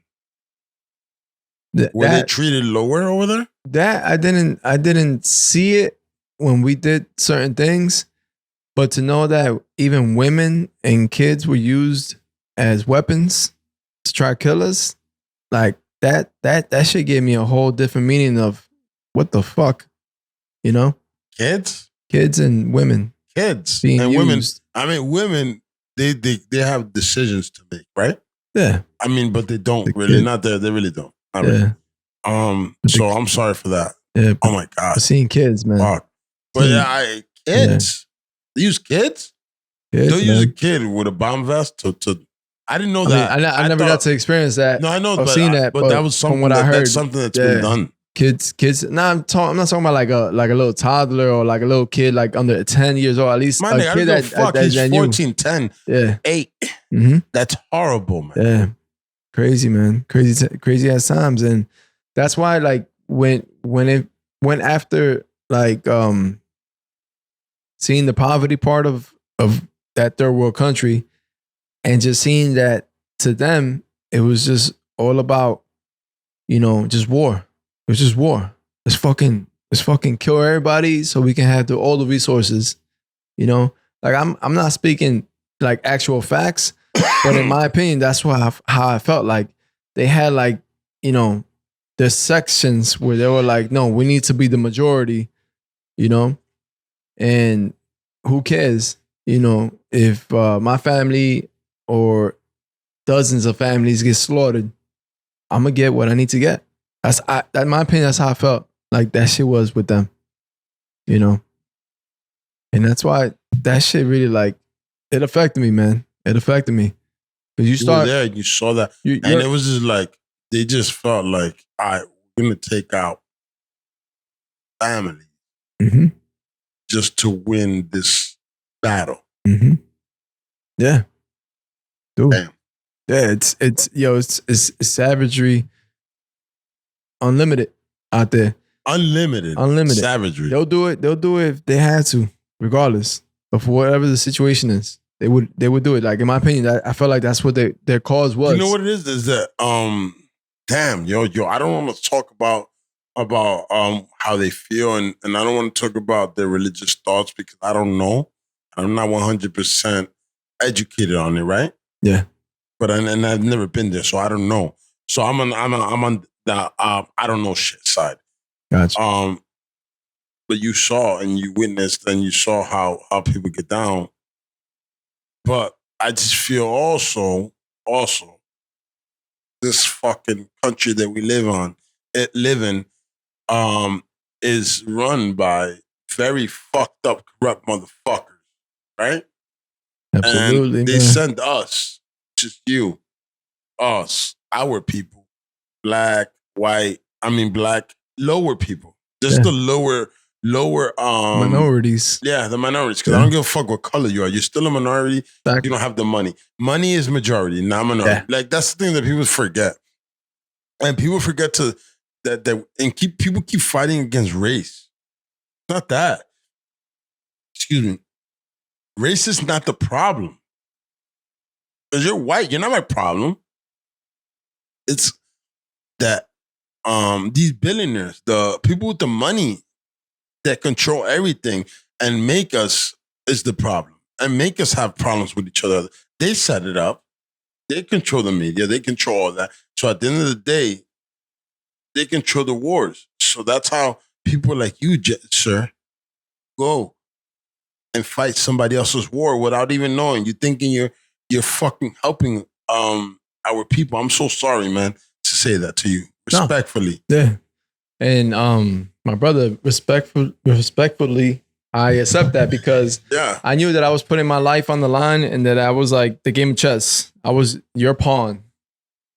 But you were trying to, you came in the normal calls. In the noble calls, you came here, you went and you was like, yo, I'm here to fight for my country, right? Or what were you doing? Well, what was your purpose? The moment you signed up, what was your purpose? Yeah. All right, so let's take it back. Let's take it back now. Back to 9/11. We're all gonna know what that day was like for us. Horrible time. I was in horrible. I was in my science class and I saw black smoke and I'm like, man, that's a lot of black smoke. Yeah, what's going on? Yeah. Going on? I'm right there. I was on the side where like it was the between street, and I'm seeing that shit, but I mean, I'm not knowing what the hell's going on. I'm just thinking that some house is on fire. Boom, the TVs come on, blah, blah, blah, boom. This happened. Tower got hit. Next tower got hit. We watched the whole thing. We stayed in that one class watching till each tower dropped. Yo, that shit.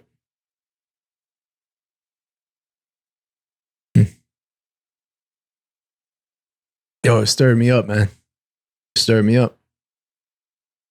Because those people didn't deserve to go out like that. Hell no. You know? Fuck no. Didn't. Fuck no. And no matter who really did it, because we'll never know. Everybody has the crazy imaginations. We don't know what the fuck. Nobody knows. Exactly. You don't know. I don't know. But they know. How they brainwashed the public to believe that, all right, the enemy's over there. So you already know this was about to happen. We're going to go do this. Yeah. But then going to what and how you were talking about, like, all right, we have these people that we could just be expandables, and then we get what we got to get from the left to the right while we're wasting these people. Yeah. So when 9/11 happened, I'm sorry. When I got waters for you, brother. Yeah, both sides. All right. No, I'm good for now, brother. So 9/11 was basically my, and I don't want to use the word inspiration, but that was like my, like, I wanted my avengeful side. Like, I want to go and do what was done to us and do that to the enemy in his own fucking place, Damn. Like, that was my fierce fucking guilt, And I was only a junior. So I couldn't join the army yet. I had to wait one fucking year. So that whole year, my mind was like, yo, I want to do this. You knew that. Yeah. So you were like, yo, I'm going military. Yeah. So were you in ROTC or anything like that? Nah, you just knew that, yo, I'm going. I'm one of those. I'm one of those dudes that you want to have in your side to fucking throw down with you, man. I'm not one of those guys that was like, all right, let me do this. Let me do the pretend. Pretend. Pretend. I was like, yo, I'm gonna sign up, fucking do this, and be about it. That was me. My sister, she did ROTC. That's cool. She wanted to be like Big Bro, but luckily she didn't go and join the fucking military. She was smart. She went to college. She got her master's. and she's living a good life. Yeah, no, I respect everybody that goes to the military. I Definitely. just feel that they use us for that. And that's the only reason. I understand where you're coming from, and I respect that shit. And yo, bro, you and every man and every person and woman that goes into the service and does that, fuck, yo, I respect you so much, and I appreciate you so much. I just feel that it's not against you, it's them. Yeah. It's the people that use our military as pawns and do things for themselves. Yep. And I understand that we should definitely defend our country. Hell yeah. Fuck yeah. Well, that's why we have the strongest military thing in the world. But at the end of the day, you know, let's find out what we're really fighting for right now. Mhm. All right. 9/11? Fuck yeah. Yeah. You know what I'm saying? There's conspiracies going with that. It was an inside job and all that. But at the end of the day, fuck all that shit, nigga. Yeah. Anybody that came at us, let's attack them. Let's get them out. Yeah. No, of course. But let's not start new bullshit. Like, there's a lot of conspiracies, there's a lot of shit happening, and it's like that. It's like, and then now with this corona shit, how you feel right now? It's. Have you ever heard of any type of chemical warfare that's been handed out? You know what's crazy? Talking about that, we had to get injected with a shot called the anthrax shot because when Saddam Hussein was still alive, breathing, talking that shit out there, DK, I'm gonna use chemical warfare to kill your soldiers when you get over here. None of that. So I got injected. They had to get you injected with something, right? I got injected in my ass before going out there my first time. I had to get injected in my ass. I had to get a fucking. But hold on, how the hell did they know what the hell they were gonna have over there? That's what I'm saying. So they know what you have, right? So to make it look like everything's legit, all right, go ahead, boom, boom, boom, do this, do that. Are they all together? But wait, like what? He's like, yo, hold on. He's like, hold on. I'm gonna kill you guys with this thing, but hold on. There's a vaccine for that. Like, what? What? Yeah. I'm like, wait, all right. So like some video popped off that, you know, Saddam Hussein had used a chemical to like kill his own people in some scenario.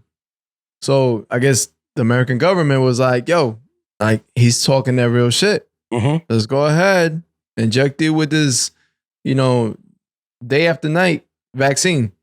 So that way you don't get chemically you know, fucking contaminated, whatever. Yeah. So yo, some random shot gets injected into my ass. Anthrax, right? Yeah. I get over there. I'm fucking holding on. Everybody's carrying their gas mask to be ready in case some shit goes down with that. Yeah. Never, bro. Never. That shit picked up so much dust and sand over the year that I never had to take it out and put it on at any time, any day. Never. So now going into this coronavirus shit, I hate it because I lost both my grandfather and my grandmother to it. Yeah, I lost family. Yeah. And not just speaking but about is it to that though? I'm saying though, was it to that? But go ahead, I'm sorry. But yeah, and just real quick, you know, respect to those like yourself and to everybody that's gonna be watching this and everybody in the world that has lost a loved one due to this fucking COVID.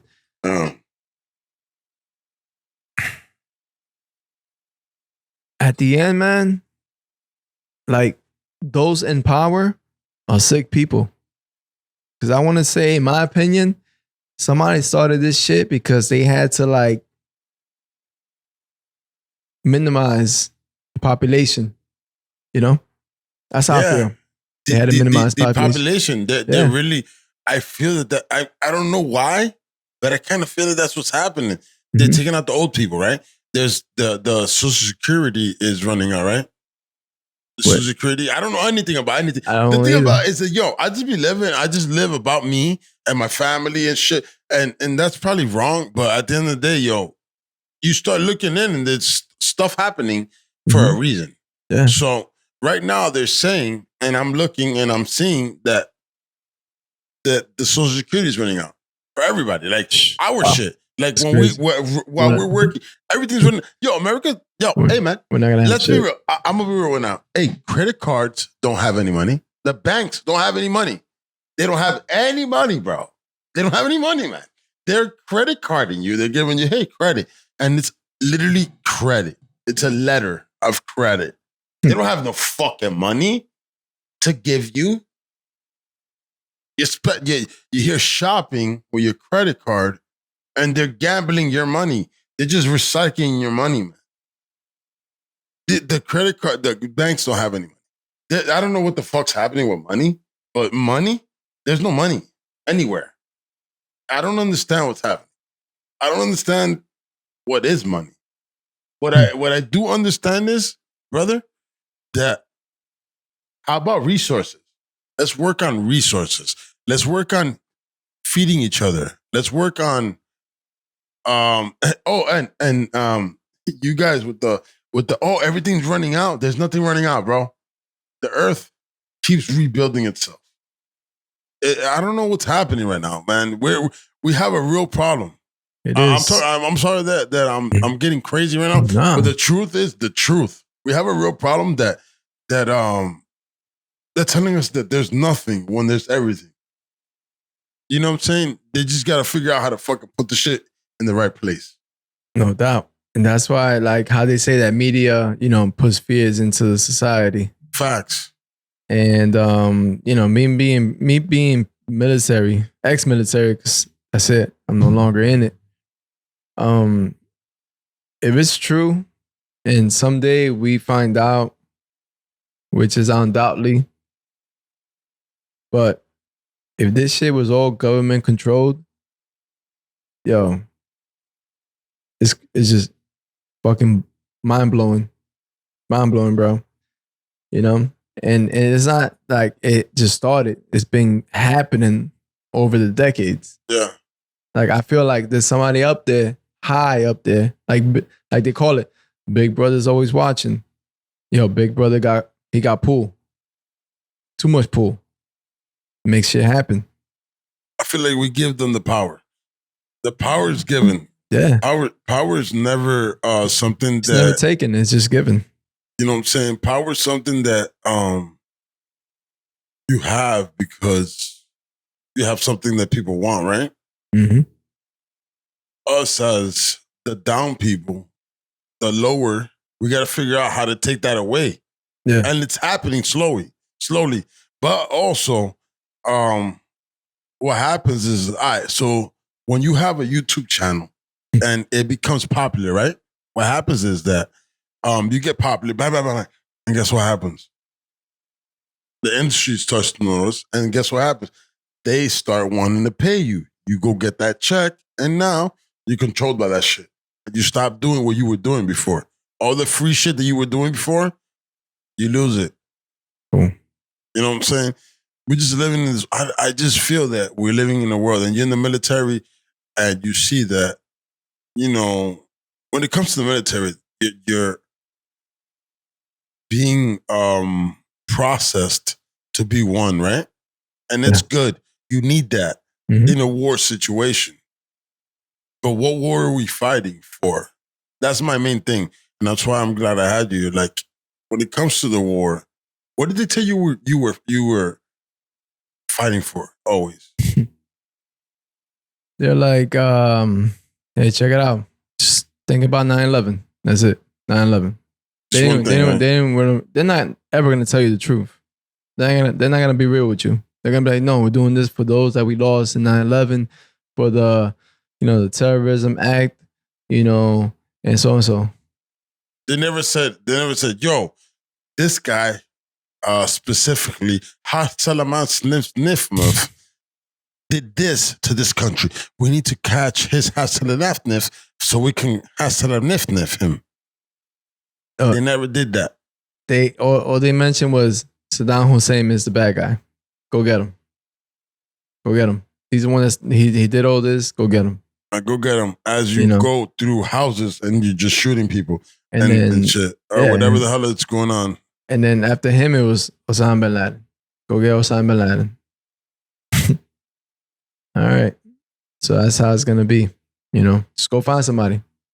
But I mean, at the end of the day, once you join, you only join because you have to do the mission. But in your mind, when you joined, the day you joined, you were like, what was it? I'm gonna get education out of this. Like, really, what was your end game? Oh, definitely, brother. My end game was, yo, I'm gonna do what, because my name is Jorge, just like my father, but he's a senior and I'm the junior. So being that he was a dropout in grammar school, Yeah. to help his family as the oldest brother, the oldest sibling, he dropped out to take care of his family, which I respect. He did it. Me, it was basically knowing what the government had to offer, right? Yeah. So I was like, all right. So I'm gonna go in here and be, this crazy maniac that wants to try to become this war machine, this G.I. Joe, this fucking, this badass. But at the end of it, I want to benefit my lifestyle, which go to school, get a good job, and hopefully have a fucking life insurance in case I go early. But if I have family, they're taken care of, That was my main 3 purposes, man. Yeah. Has it happened like that? I was just about to ask you, are you set up? 1 out of 3, check. Just college. All right. College, which is the most bullshit thing in America that can be bullshitted. Hey, man, fuck college. College? Yeah, honestly. College has, how many niggas do you know have gone to college and ain't doing shit with themselves, man? To be honest. But besides that, all right, so you're set up. You're good, man. The military really put you good and you good. Bro, that benefit was like, they were paying me to go to college. They'll pay the college. No, I'm talking about right now in your life. Fuck all that shit. Because we all know that's bullshit.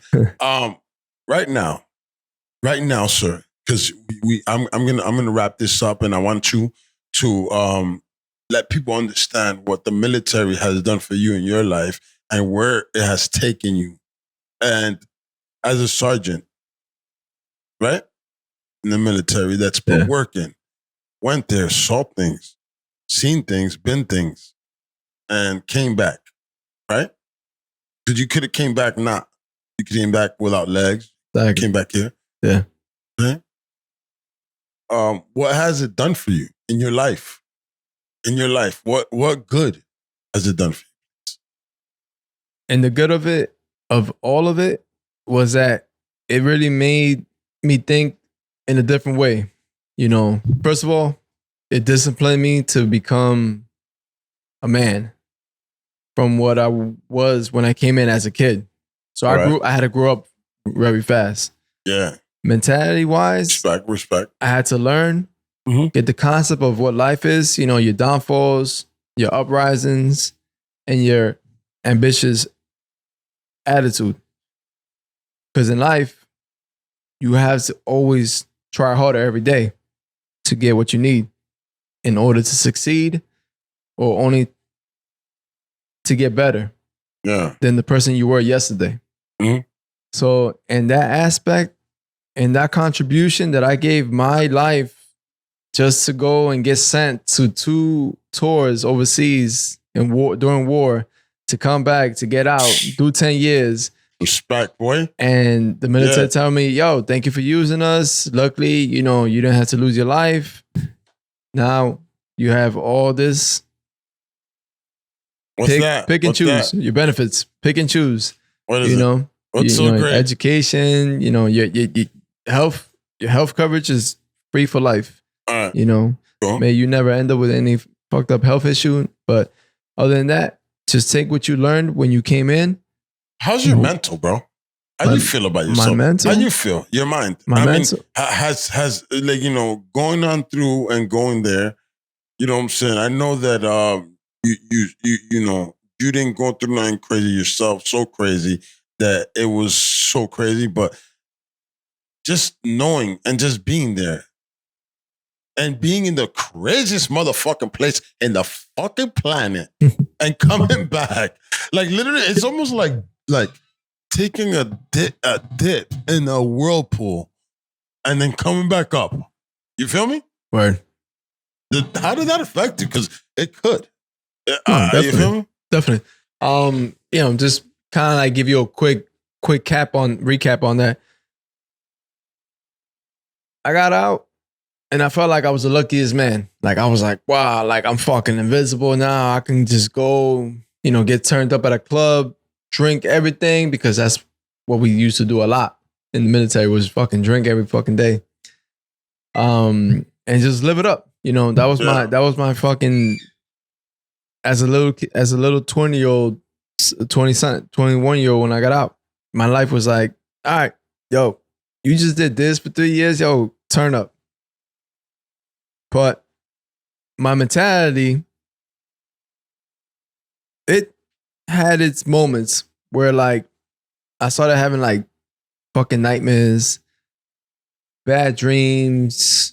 Because you have nightmare as like the worst case scenario, and then you have bad dreams where like, things didn't end well, whatever. Yeah, nigga, you walked in to the circle of death.